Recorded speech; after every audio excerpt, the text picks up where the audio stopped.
यदि कोई इंसान जीवन में ऊंचाइयों को छूना चाहता है, कामयाब होना चाहता है, तो उसे कामयाबी पाने के लिए दोस्तों का साथ जरूरी है या दुश्मनों की ईर्ष्या, निंदा, आलोचना, दुश्मनी के बीच में रह कर के ऊंचाइयां छू सकता है? सबसे पहले तो स्वयं की योग्यता कितनी है, आपकी कुवत कितनी है। कोई करोड़ रुपया कमाने गया तो कम से कम उसकी लागत के लिए पूंजी कितनी है? कुछ पूंजी तो बताओ। पूंजी तो है नहीं, और आप लागत के लिए करोड़ रुपया कमाएंगे। तो सबसे पहले जैन दर्शन कहता है कुवत, आपकी द्रव्य शक्ति कितनी है, योग्यता कितनी है। डिब्बे में रखी हुई, दुकान पर रखी हुई मिठाई से मत देखो कि मिठाई कितनी अच्छी है, तुम ये देखो कि तुम कितना पचा पाओगे।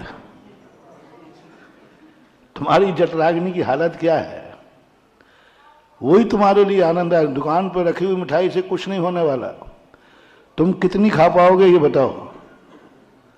हाँ, तुम्हारी शुगर टेस्ट करा के आओ। अब तुम्हें शुगर टेस्ट, शुगर तो तुम्हारी बढ़ी हुई है और तुम कह रहे हो कि महाराज मिठाई कितनी अच्छी है, ये कितनी मिठाई खाना चाहिए। कौन पूछ रहा है? शुगर पेशेंट पूछ रहा है कि महाराज कितनी मिठाई खाना चाहिए। अब क्या बताएं उसको? डॉक्टर तो ये कह रहा है मिठाई नहीं, करेले का जूस पियो। और क्या करोगे? तो ये है सबसे बड़ी योग्यता, अपनी पहचानो कि हमारी योग्यता कितनी है। इच्छाएं उतनी ही करो जो शाम को बिस्तर तक पहुंचते पहुंचते इच्छा पूरी हो जाए। जिंदगी भर की इच्छाएं उतनी ही करो जो मरने के पहले पूरी कर सको, क्योंकि अतृप्त होके मरोगे तो फिर मर करके भूत बनोगे, भूत। हाँ, दुर्गति होती है। अतृप्त नहीं सोना चाहिए, अतृप्त नहीं मरना चाहिए। ये दो सूत्र ले लो। अतृप्त होके सोना नहीं, यानी दिन भर में तुम आए घर लौटकर तो तृप्त होके आया करो, पूर्ण होके आया करो। प्रातःकाल इतनी ही इच्छाएं करो कि शाम को पूर्ण करके लौटते हुए चेहरा खिला हुआ रहना चाहिए। शाम को लौटते समय जिसका चेहरा जितना खिला हुआ रहेगा, बस समझ लेना उस घर का सगुन उतना ही अच्छा होगा। दो सगुन बताए देता हूं, एक दुकान का सगुन और एक घर का सगुन। घर से सुबह जितने प्रसन्न चित्त होकर निकलोगे उतने ही तुम्हारा दुकान का सगुन हो गया, बहुत अच्छा होना। और घर का सगुन, शाम को घर जितने प्रसन्न चित्त लौटोगे घर का सगुन हो गया। और दोनों सगुन जहां हो जाएं उसी का नाम स्वर्ग है।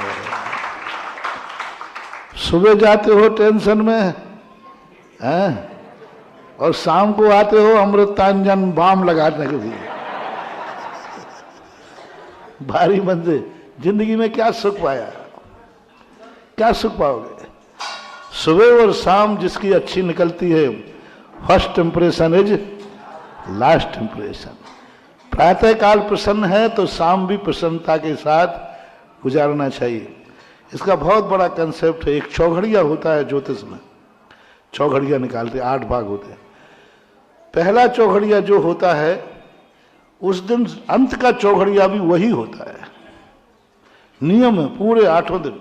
पहला चौघड़िया लाभ का है तो अंत में भी लाभ का है। पहला चौघड़िया यदि रोग का है तो अंत भी रोग का है। और रात का भी ऐसे ही है, पहला चौघड़िया जैसा है अंत का भी वैसे ही है। तो ज्योतिष भी ये कहता है कि आपका अंत और प्रारंभ सही ढंग से निकालो, बीच की कहानी फिर छोड़ दो किस्मत के ऊपर। बीच की कहानी किस पे छोड़ दो? सुबह का माहौल तुम निकालो, सुबह मैं प्रसन्न चित्त होकर के दुकान पे जाऊंगा, बस बीच की कहानी छोड़ दो, किस्मत पे जो मिलेगा तो मिलेगा। और शाम को लौटते समय प्रसन्न चित्त आओ, बस घर का सगुन करो फिर रात में जो होगा वो किस्मत पर टाल दो, तुम तो प्रसन्न होकर सो जाओ, बस ये होता है। फिर इसके बाद निर्णय लिया जाता है कि हम जिस कार्य को कर रहे हैं, जिससे हम करना चाहते, क्या उसमें इतनी योग्यता है कि वो मेरी इच्छाएं पूरी कर सकेगा। हम इस व्यापार से इतना रुपया 1 करोड़ कमाना चाहते, क्या व्यापार में इतनी दम है कि वो 1 करोड़ तुम्हें कमा देगा। जिससे तुम अपनी इच्छाएं पूरी करना चाहते हो, क्या उसमें दम है, उतनी औकात है, उसकी शक्ति है कि वो तुम्हारी इच्छाएं पूरी कर सके। दूसरा प्रश्न ये देखना चाहिए। तीसरा फिर देखना चाहिए कि क्षेत्र कौन सा है, काल कौन सा है, भाव कौन सा है। इन सब चीजों को मिलने के बाद 5 समवाय जब एक साथ मिलते हैं तब कार्य की सिद्धि होती है।